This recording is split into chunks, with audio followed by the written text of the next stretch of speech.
Mtazamaji, kwingineko ni kwamba kizaazaa kilishuhudiwa katika bunge la kaunti ya Busia baada ya wawakilishi wadi kutofautiana vikali kuhusu ripoti ya kupinga kuajiriwa kwa wakurugenzi na manaibu wao katika idara mbalimbali. Spika wa bunge aliamuru ripoti hiyo irejeshwe kwa kamati ya leba ili itathminiwe upya. Mwanahabari wetu Frida Okachi anatupa uketo wa taarifa hiyo.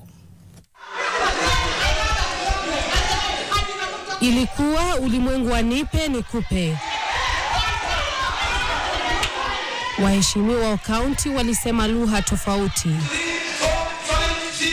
Mjadala wa ripoti ya kuajiriwa kwa wakurugenzi na manaibu wao katika idara mbalimbali ulipelekea wawakilishi wadi katika bunge la kaunti ya Busia kutofautiana.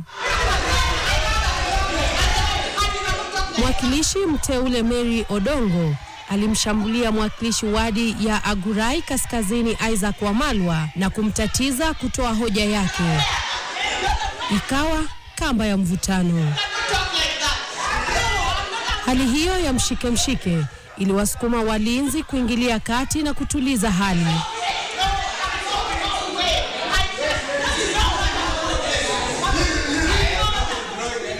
Licha ya ripoti hiyo kuzua tumbo joto, hali ya kawaida ilirejelewa, wawakilishi hao wakitaja ripoti hiyo kuwa muhimu.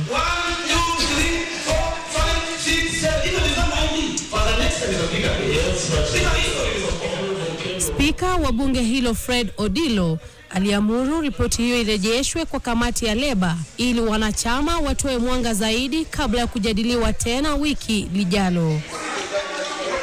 Frida Okachi, NTV.